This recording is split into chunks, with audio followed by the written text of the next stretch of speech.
के दौरान औरत को निकाह का पैगाम भेजना जायज़ है या नहीं? हराम है बिल्कुल। नीस तलाक के बाद औरत की कितने महीने इद्दत होती है? 3 मेंसेस। औरत को 3 मेंसेस आके ख़त्म हो जाएंगे ना तो उसकी इद्दत पूरी हो जाती है। और अगर कोई ऐसी औरत है जिसको मेंसेस आना बंद हो गए हैं, उम्र ज़्यादा हो गई है, तो फिर 3 महीने। और अगर वो प्रेगनेंसी में थी, प्रेग्नेंट थी, तो बच्चे की विलादत। यहाँ मैं एक और मसला बयान करता चलूँ। आजकल एथियस लोगों ने एक बड़ा मसला उठाया हुआ है कि इस्लाम नाबालिग बच्ची की शादी की भी इजाज़त देता है और इसको बड़ा तमाशा बना के पेश कर रहे हैं। हमारे कुछ स्कॉलर्स उनका जवाब दे रहे हैं, मगर वो जवाब गलत जवाब दे रहे हैं। अगरचे उनकी नीयत अच्छी है उन स्कॉलर्स की, इस्लाम का दिफा कर रहे हैं, लेकिन वो दिफा में इस्लाम के हुक्म को भी चेंज कर रहे हैं वो। और एक मशहूर जेहलम के साहब हैं, वो बेचारों को कुरान का पता वता है नहीं, उन्होंने तर्जमा ही गलत कर दिया कुरान की आयत का। तो सूरह तलाक में अल्लाह ताला ने 28वें पारे में नाबालिग बच्ची की शादी का बाकायदा जिक्र किया है। वल्लाई यइस्न मिनल महीज़ मिन निसाइकुम इन इर्तबतुम फइद्दतुहुन्ना सलासतु अशहुरिन वल्लाई लम यहिज़न। अल्लाह फरमाते हैं जो औरतें जिनको हैज आना बंद हो गया हो, इर्तबतुम अगर तुम शक में हो, वो जेहलम वाली सरकार ने इर्तबतुम ही को गलत मतलब कर दिया उसका। अगर तुम शक में हो कि इनकी इद्दत कैसे पूरी होगी, तो अल्लाह कहते हैं 3 महीने हैं। वल्लाई लम यहिज़न। इसी तरह जिन औरतों को अभी तक हैज आया ही नहीं है, उनकी इद्दत भी कितनी है? 3 महीने। तो जिनको हैज आना शुरू ही नहीं होता वो नाबालिग ही होती हैं और कुछ और नहीं होती। तो ये कोई फ़िक़्ह हनफी का नहीं है, ये चारों इमामों की यही राय है इस बारे में। चारों इमामों का इत्तिफाक है कि नाबालिग बच्ची की अगर शादी हुई तो हो जाएगी। समझ में आ रही है बात कि नहीं आ रही? तो आप मुल्हिदीन को जवाब देने का वो तरीका इख्तियार ना करें जिससे इस्लाम ही की लिमिट क्रॉस कर दें आप। इसकी बिल्कुल ऐसे मिसाल है, यानी जिन लोगों ने मुल्हिदीन को जवाब दे रहे हैं ना, कह रहे हैं नहीं ये इससे नाबालिग बच्ची मुराद नहीं है, इससे तो वो बालिग है जिसको अभी हैज आना शुरू ही नहीं हुआ हो। ऐसा नहीं है, इससे वो बच्ची मुराद है जिसको अभी हैज आना शुरू नहीं हुआ। बाकी से इतराज का जवाब क्या है वो मैं अभी देता हूँ। बहुत आसान जवाब है इसका, इतनी ज्यादा रॉकेट साइंस नहीं है इसके जवाब में। वो जवाब मैं अभी देता हूँ आपको। ये बिल्कुल ऐसे ही है जैसे जब गैर मुस्लिमों ने इस्लाम पे एतराज़ किया ना, 4 बीवियां इस्लाम में इजाज़त है, तो बाज़ स्कॉलर ने, गामदी साहब ने क्या किया, एक्चुअली करके उस 4 बीवियों का ही बेड़ा गर्क कर दिया। एक्चुअली वो तो उस वक्त इजाज़त दी गई थी जब मर्द बहुत जंगों में थोड़े रह जाते थे, औरतें बहुत होती थी, ख़ास स्पेसिफिक सूरतों में। अदरवाइज ये कोई काबिल तारीफ नहीं है। हालांकि ये जवाब गलत है। आप गैर मुस्लिम को मुतमईन करने के लिए, अगरचे आपकी नीयत अच्छी होगी कि भाई इस्लाम पर एतराज़ उठ रहा है तो उसका जवाब दे दिया जाए, नीयत पे हम शुबा नहीं करते, लेकिन ये जवाब गलत है। 4 शादियां, पूरी उम्मत का इजमा है कि जंगों में मर्द कम हो या ज्यादा हो, इससे कोई फर्क बोलो नहीं पड़ता, इजाजत है हमेशा से। आज इजमा उम्मत है ये। तो इसमें गैर मुस्लिमों को आप मुतमईन करने के लिए ऐसा जवाब देना शुरू कर दें कि इस्लाम ही को चेंज कर दें, ये तरीका ठीक नहीं है। वो कभी भी मुतमईन नहीं होंगे। अगर आपने हर चीज को अपनी अकल से ही फैसला करना है तो फिर यूनाइटेड नेशन को आप अपना खुदा बनाएं, आप उससे पूछें। वहां बड़े बड़े माहिरीन बैठे होते हैं, अकल से फैसला कर रहे होते हैं क्या बेहतर है क्या बेहतर नहीं है। जब वही की तालीमात सामने आती हैं तो कुछ चीजें तो ऐसी होंगी जो आपकी अकल के मुताबिक होंगी, कुछ चीजें ऐसी होंगी जो आपकी अकल को समझ में नहीं आ रही होंगी। वहां आपको अल्लाह के सामने हथियार डालने पड़ेंगे। अगर सब कुछ अकल से ही पूछना है तो अल्लाह रसूल की आपको फिर जरूरत क्या है? मैं समझा पा रहा हूं अपनी बात? फिर तो होमोसेक्सुअलिटी को भी अकल से आप कैसे गलत साबित करोगे? कहेंगे जब उसका वसीम का दिल कर रहा है फलाने के पास जाने का, तो दोनों जब राजी हैं तो किसी तीसरे को क्या तकलीफ हो रही है? आप अकल से कैसे गलत करार दोगे? और हो सकता है 100 साल के बाद जाके ना, जब ये होमोसेक्सुअलिटी सोसाइटी में बहुत आम हो जाएगी, तो यही इस्लाम जिसने होमोसेक्सुअलिटी को हराम करार दिया है, यही हराम करार देना ही दुनिया की नजर में इस्लाम के लिए एक ऐब बन जाएगा कि देखो एक चीज इतने लोग कर रहे हैं, खुश हैं, उनकी डिप्रेशन दूर हो रही है, स्ट्रेस दूर हो रही है, इस्लाम बिला वजह उनको क्यों रोक रहा है? इसमें क्या खराबी है? तो आप कैसे साबित करोगे क्या खराबी है? तो इसलिए इस्लाम में सिर्फ हनफियों के यहाँ नहीं है। वो झेलम वाली सरकार ने बोला है कि हनफियों ने, और पता नहीं इस तरह की जो उनकी आदत है। एक तो मेरे से झेलम वाली सरकार का पूरा बयान कभी सुना ही नहीं जाता, टू द पॉइंट बात कम होती है, और उसमें अशरफ अली रसूलुल्लाह, चिश्ती रसूलुल्लाह, फलाना रसूलुल्लाह, देवबंदी, बरेलवी, वो भाई आप जब कोई इल्मी बात रिकॉर्ड करवा रहे हो टू द पॉइंट बात करो आप, ताकि अगला भी सुन सके आपकी बात को। तो मैंने वो सुना है बड़ी मुश्किल से। तो उसमें झेलम वाली सरकार ने तर्जमा भी गलत किया है, और जो चीज इनकी मर्जी के खिलाफ होती है वो हनफियों के खाते में डाल दी जाती है कि हनफी ये कहते हैं, हालांकि हनफी नहीं कह रहे होते, सभी कह रहे होते हैं। तो ये इजमाई मसला है कि नाबालिग बच्ची की शादी भी क्या है, जायज है, हाँ काबिल तारीफ नहीं है। अब मैं इसकी एक इल्जामी जवाब देता हूं। देखो, नाबालिग बच्ची हो या बालिग बच्ची हो, रुखसती के काबिल अगर उसकी बॉडी है, मेंटली और फिजिकली वो इस काबिल है कि शौहर उससे हम बिस्तरी कर सके, तो लड़की बालिग हो या नाबालिग हो दोनों की रुखसती जायज है। और अगर लड़की की फिजिकल ग्रोथ नहीं हुई है या मेंटली ग्रोथ नहीं हुई है तो चाहे बालिग हो या नाबालिग हो, दोनों सूरतों में उसकी रुखसती नाजायज है। समझ में आ रही है? रुखसती का मदार इस पर है कि लड़की फिजिकली हम बिस्तरी के लायक हुई है और मेंटली इस काबिल हुई है कि नहीं हुई है।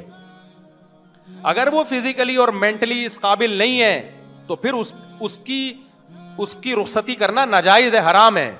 इसकी मिसाल ऐसे है कि 4 साल की बच्ची, दुनिया में कोई स्कॉलर ऐसा गुजरा है जिसने कुरान की इस आयत का रेफरेंस देके ये कहा हो कि इसकी शादी जायज है या इसकी रुखसती जायज है? कोई गुजरा है ऐसा दुनिया में? ना अबू हनीफा ने कहा, ना इमाम शाफी ने कहा, ना इमाम बुखारी, किसी ने भी नहीं कहा।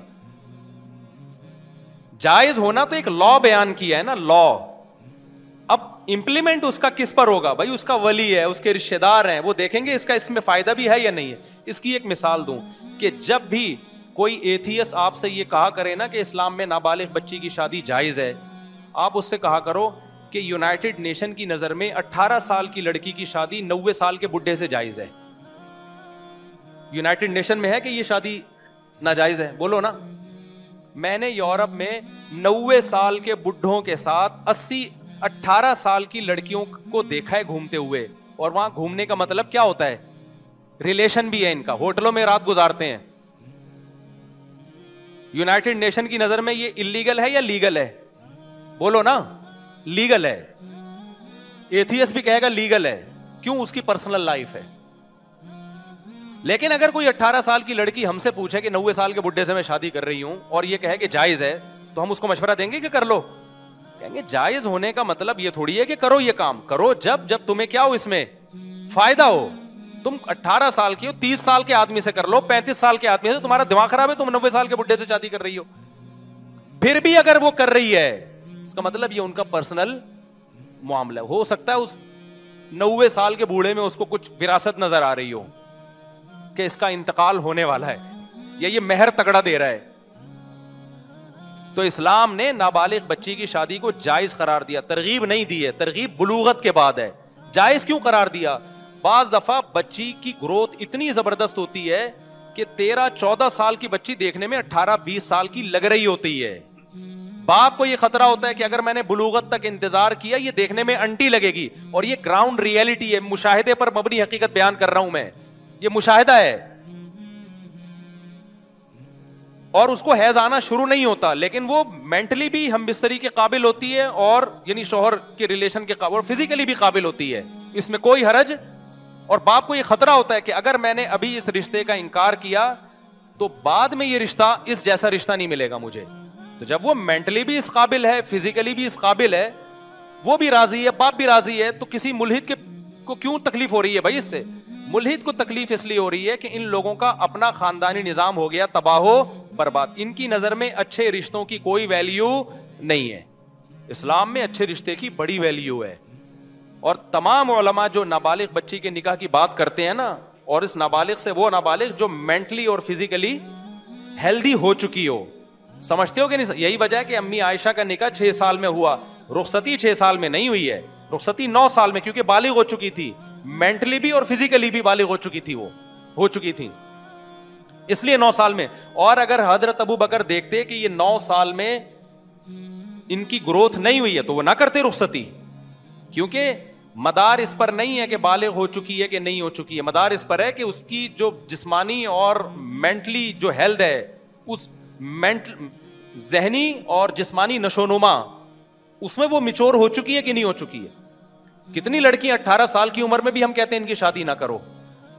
अब कोई माँ बाप ये कहें कि अल्लाह ताला ने तो इजाजत दी है जल्द शादी की, हम कहते हैं जी है, ओवरऑल इजाजत है, लेकिन आपकी बच्ची मेंटली जो है ना वो ससुराल को अभी नहीं संभाल सकती, तभी तो मैं कहता हूं बच्ची बालिग होते ही शादी करो, बशर्ते के आगे आपको ससुराल ऐसा मिल रहा हो जो उसको बच्चों की तरह रखे, उसके पर वो जिम्मेदारियां ना डाले जो एक बड़ी मिचोर औरत की जिम्मेदारियां होती हैं। मैंने जब बयान किया था ना बच्ची की बालिग होते ही शादी कर दो, तो एक साहब ने कहा बालिग होते ही शादी कर देंगे, ससुराल तो बड़े जालिम भी निकलते हैं और उसके जोड़ का रिश्ता भी ना मिले तो हम कैसे कर दें। मैंने कहा भाई जोड़ का रिश्ता ना मिले ना तो 40 साल में भी नहीं करो। ये जो हम कहते हैं कि बच्ची के बालिग होते ही शादी कर दो, ये जब है जब जोड़ का रिश्ता मिले। तो अब मैं बात को समेट रहा हूं, इस्लाम में नाबालिग बच्ची की शादी जायज है, काबिल तारीफ बोलो नहीं है। जायज क्यों है?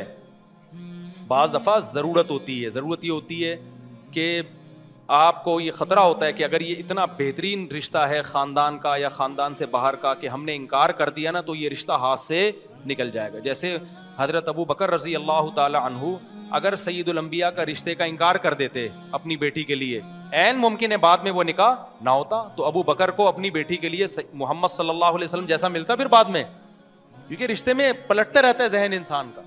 आज आप कहीं करना चाह रहे हो, लड़की वाले कहते हैं 1 साल के बाद आना, उसके दौरान आपका मूड ही चेंज हो चुका होता है। तो अच्छा रिश्ता तो ऐसी चीज है फौरन पकड़ ले इंसान उसको। और इस्लाम ने लड़की के बारे में हुक्म दिया है कि गैर कुफु में निकाह ना किया जाए। गैर कुफु का क्या मतलब? लड़का लड़की के पैरेलल हो या उससे बेहतर हो। तो ये हमेशा मुयस्सर नहीं होता। अब मुल्हिद लोगों का तो कोई खानदानी निज़ाम ही नहीं है। इनके यहाँ बाप हो तो भी ठीक है, बाप ना हो तो भी ठीक है, फैमिली सिस्टम ही तबाह हो गया। तो इस्लाम की नज़र में फैमिली सिस्टम की बहुत वैल्यू है। तो आप इस्लाम पे एतराज़ इस्लाम के सिस्टम को सामने रख के करें, अपने सिस्टम को सामने रख के करेंगे तो समझ में नहीं आएगा आपके। तो इस्लाम के सिस्टम को सामने रख के करोगे तो फिर 4 शादियां भी समझ में आएंगी।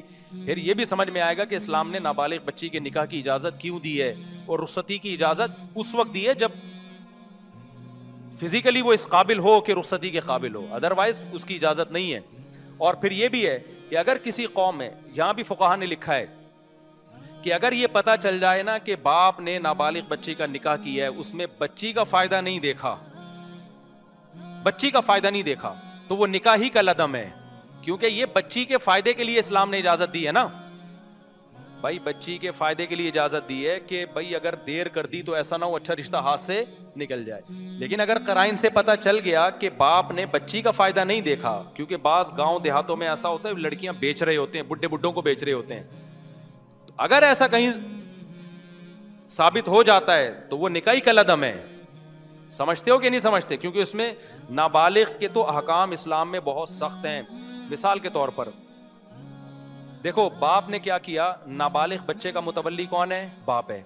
उलमा का इजमा है कि बाप बच्चे को जो हदिया मिलेगा ना वो बाप ले सकता है, क्योंकि इसमें बच्चे का क्या है? फायदा। बाप के कब्जे से बच्चे का कब्जा शुमार होगा, यानी बाप उसकी तरफ से कब्जा कर सकता है। लेकिन बच्चे की तरफ से बाप सदका नहीं कर सकता बच्चे की रकम में से, क्योंकि सदके में दुनिया का नुकसान हो रहा है, आखिरत का तो फायदा है, लेकिन दुनिया में किसका नुकसान हो रहा है? बच्चे का। तो बच्चे के हक में वो तसर्रुफात नाफिज होंगे जिससे बच्चे को फायदा हो रहा है। बच्चे को जब नुकसान हो रहा है तो फिर वो तसर्रुफात नाफिज नहीं होंगे। और आसान मिसाल देता हूं मैं। बाप ने क्या किया, बच्चे के पास माल है ना, बाप उसका मुतवल्ली है। अब क्या है, बच्चे के पास 1 करोड़ रुपए हैं, फॉर एग्जाम्पल उसके भाई मर गया था, उसकी विरासत में आए या किसी भी तरीके से आ गए, या किसी ने बच्चे को हदिया दे दिया। अब उलमा कहते हैं बाप जब बच्चे की प्रॉपर्टी खरीदेगा ना, इससे 1 करोड़ रुपए की प्रॉपर्टी खरीद ली, खरीद तो सकता है, बेच नहीं सकता, क्योंकि प्रॉपर्टी रखने में बच्चे का फायदा है, बेचने में क्या है? जब तक ये साबित ना हो जाए कि इस प्रॉपर्टी के बेचने में 100% बच्चे का फायदा है। एक बात। नंबर 2, गबन फाहिश पे खरीद तो सकता है, यानी एक प्रॉपर्टी बहुत सस्ती मिल रही थी, कोड़ियों के दाम, बाप खरीद सकता है बेटे के लिए, लेकिन बेटे की प्रॉपर्टी मार्केट वैल्यू से कम पे बेचेगा तो वो कलदम होगा, वो बेचना, वो क्या होगा? वो बै नाफिज ही नहीं होगी, कोर्ट में उसके खिलाफ केस हो सकता है, हुकूमत खुद केस करेगी कि भाई ये नाबालिग बच्चा था, तुम्हारा बेटा था, तुमने इसकी प्रॉपर्टी 1 करोड़ की 50 लाख में क्यों बेच दी? जो खरीदेगा ना उससे पैसे वापस लेके प्रॉपर्टी बच्चे के हवाले कर दी जाएगी। तो इससे पता चलता है कि इस्लाम के तमाम अहकाम नाबालिग बच्चे के फेवर में जाते हैं। जो हुक्म भी नाबालिग बच्चे के अगेंस्ट जा रहा होगा, शरीयत उस हुक्म को क्या कर रही है? बोलो, कलदम। तो इस्लाम ने जो नाबालिग बच्चे की भी शादी जायज़ है, बच्ची की भी जो शादी जायज़ करार दी है ना, ये बच्चे के फेवर में होगी तो होगी, बच्चे के अगेंस्ट होगी तो नहीं होगी। तो बच्चे के फेवर में क्या है, बच्ची बालिग हो चुकी है, यानी अगरचे नाबालिग है लेकिन फिजिकली और मेंटली क्या हो, वो मिच्योर हो चुकी हो। नंबर 2, जहां निकाह बाप कर रहा है उसमें देखा जाएगा बच्ची का वाकई फायदा है या नहीं है। ऐसा तो नहीं है पैसे लेके लालच लेके कहीं बच्ची को भेंट चढ़ा रहा है। अगर ऐसा कोई तसर्रुफ है तो फिर नाफिज नहीं होगा। और आसान मिसाल देता हूं, नाबालिग लड़के की भी शादी जायज है। अब नाबालिग लड़के के तमाम उमूर किसके हाथ में होते हैं, बाप के हाथ में। अब कमाल की बात देखो, नाबालिग बच्चे की तरफ से बाप निकाह को कबूल करेगा लेकिन तलाक बाप नहीं दे सकता। नाबालिग बच्चा तो वैसे ही नहीं दे सकता क्योंकि इसमें उसका नुकसान है ना तलाक देने में। तो बच्चा, वो तसर्रुफात बच्चे के ऊपर नाफिज होते हैं जिसमें बच्चे का फायदा है। जिनमें बच्चे का नुकसान है ना, वो बच्चा भी नहीं कर सकता। नाबालिग बच्चा सदका नहीं कर सकता। पता है आपको, अगर नाबालिग बच्चा आए 10, 11, 12 साल का, मुझे अपनी घड़ी गिफ्ट दे दे और दिल की खुशी से दे, 2 आदमी उस पर गवाह भी हों, तब भी शरीयत में वो गिफ्ट मेरे लिए हलाल नहीं है। क्यों? इस तसर्रुफ में बच्चे का नुकसान है। तो जिस तसर्रुफ में बच्चे का नुकसान होता है, बच्चा वो खुद भी नहीं कर सकता क्योंकि शरीयत कहती है अभी ये मैच्योर नहीं है, हो सकता है बेवकूफ़ बन के कर रहा हो ये काम। समझ में आ रही है बात कि नहीं आ रही? तो इसी वजह से नाबालिग बच्चे का निकाह हो गया, अगर वो तलाक देगा तो तलाक भी नाफिज नहीं होगी क्योंकि इसमें बच्चे का क्या है, नुकसान है। तो नाबालिग बच्चे को शरीयत ने अपने ऊपर नुकसान का कंट्रोल नहीं दिया, तो उसके माँ बाप को कहां से कंट्रोल दे दिया? तो उसकी तलाक नाफिज नहीं होगी।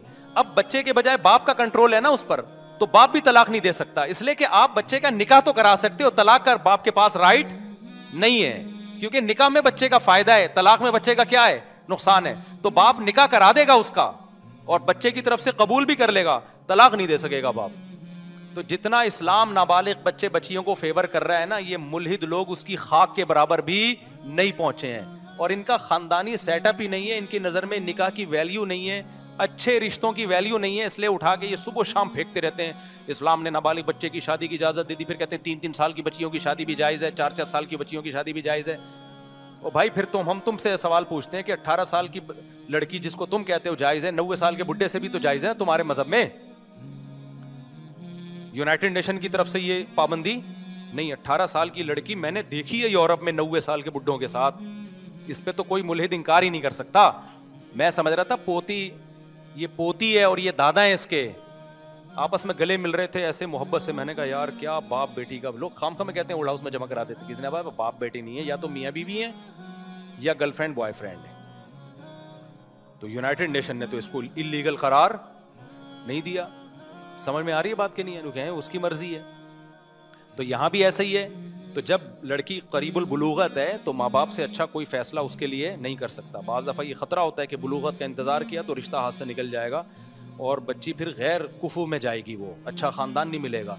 तो इस्लाम में चूँकि ख़ानदान की वैल्यू है, मुसलमान ख़ानदानी होते हैं, कल्चर और ख़ानदान को इस्लाम बहुत जो सही कल्चर हो उसको बड़ा प्रमोट करता है, तो इसलिए इस्लाम ने इजाज़त दी। भाई बाज़ दफ़ा ये ख़तरा होता है कि अच्छा रिश्ता हाथ से निकल जाएगा, तो तारीफ़ के काबिल नहीं है। नाबालिग बच्चियों के निकाह को अप्रिशिएट नहीं किया, ज़रूरत की वजह से उसको लीगल करार दिया इस्लाम ने, जहाँ कभी ज़रूरत पड़ सकती है इस वजह से इस्लाम ने उसको लीगल करार दिया। जैसे 18 साल की 90 साल के बुढ़े की भी ज़रूरत उसको कभी कभार पड़ सकती है, तभी यूनाइटेड नेशन कहती है कि ये क्या है, लीगल है। तो यहाँ भी ऐसा ही है। हाँ, काबिल तारीफ़ नहीं है, यही वजह है कि हम कभी भी इसको अप्रिशिएट नहीं करते। बल्कि उलमा ने लिखा है जिन कौमों में रिवाज है नाबालिग बच्चियों की शादियों का, अगर वहाँ देख रहे हैं कि वो उसका नुकसान हो रहा है तो उसके खिलाफ आवाज़ उठानी चाहिए। समझते हो कि नहीं समझते? लेकिन चूंकि इस्लाम में है ज़रूरत पड़ने पर इस हुक्म से फ़ायदा उठाया जा सकता है, तो लिहाजा इस्लाम फिर इस हुक्म की इल्लत भी, अहकाम भी बयान करेगा कि अगर ऐसा हो गया है तो फिर अगर रुखसती के बाद तलाक हुई है तो अल्लाह कहते हैं नाबालिग बच्ची को अगर तलाक हुई है तो फिर उसकी इद्दत कितनी है, 3 मेंसेस है, और सॉरी 3 महीने हैं। तो 2 चीज़ों को बयान किया सूरह तलाक में। वउलातिल, अल्लाह ताला क्या फरमाते हैं, वल्लाई यइस्न मिनल महीज़ मिन निसाइकुम, अल्लाह फरमाते हैं वो औरतें जो हैज़ से मायूस हो चुकी हैं, यानी बड़ी उम्र की हो गई, हैज़ आना बंद हो गया। इनिर तब तुम, अगर तुम्हें शक है कि इनको तो हैज़ आता ही नहीं है, इनकी इद्दत कैसे पूरी होगी। इनिर तब तुम में जहलम वाली सरकार ने डंडी मार दी। तो अल्लाह कहते हैं इनिर तब तुम, अगर शक है कि इनकी इद्दत कैसे पूरी होगी, तो अल्लाह फरमाते हैं फ़इद्दतुहुन्ना सलासतु अशहुर, इनकी इद्दत कितनी है? 3 महीने। आगे अल्लाह ने फरमाया ये तो वह हैं जिनको हैज़ आना बंद हो गया हो, बूढ़ी हो। अब जरा हम पीछे की तरफ भी आते हैं, जिनको भी हैज़ आना शुरू ही नहीं हुआ, वल्लाइ लम यहिज़न, तो उनकी भी यही इद्दत है। बीच की औरतें हैं जो दरमियानी उम्र की हैं, उनको अल्लाह ने सूरह बकरा में बयान कर दिया कि उनकी हिद्दत सलासतु कुरू, 3 हैज़ है। तो साफ 2 और 2 4 की तरह, इसमें कोई हनफी शाफी कुछ भी नहीं है। झेलम वाली सरकार ने बिला वजह हर चीज़ में अपना बोझ हनफियों के खिलाफ निकालना, और पता कख भी नहीं है। सही है ना? मुफ्ती साहब मुलाकात के बाद ये हो गया भाई, इद्दत के दौरान निकाह का पैगाम भेजना भी हराम है। सिर्फ इतना जायज़ है, गोल मोल तरीके से बातचीत कर सकते हो। गोल मोल, जैसे कोई औरत बेवा हो गई तो आप कह सकते हो कि भाई जब आपकी इद्दत ख़त्म हो तो एक अच्छा रिश्ता है, मुराद आप खुद ही हो उससे। मुफ्ती साहब, कोर्ट में निकाह हो जाने के बाद, अच्छा कोर्ट मैरिज में भी इंडियन साहब ने बहुत डंडी मारी है। ये जो कोर्ट का खुला है कि कोर्ट का भी खुला हो जाता है, बिल्कुल सौ, ये हनफियों का नहीं, सबका ही, किसी के नज़दीक भी नहीं होता। शिया लोग भी इस खुला को नहीं मानते, समझते हो? बल्कि यहूदो नसारा के जो आसमानी मजहब है ना, वो भी नहीं मानते कि औरत इस तरह से कोर्ट से खुला। अब तो यहूदो नसारा का मजहब रहा नहीं ना, तमाम आसमानी मजाहिब में निकाह खत्म करने का हक मर्द के पास है, तमाम आसमानी मजाहिब में। ये तो बाद में लिबरल और सेकुलर हुकूमतें आई हैं जिन्होंने कहा औरत को भी हक है। तो इंजीनियर साहब ने सेकुलर कुव्वतों ही की तायद कर दी है इसमें। वैसे वो कहते हैं मैं सेकुलर के खिलाफ हूं, लेकिन सारी स्पीचेस सपोर्ट किसको कर रही होती हैं? सेकुलर कुव्वतों को। तो सेकुलर कुव्वतों का नारा है कि औरत के पास भी हक है कि वो जब चाहे मर्द से जान छुड़ा सकती है।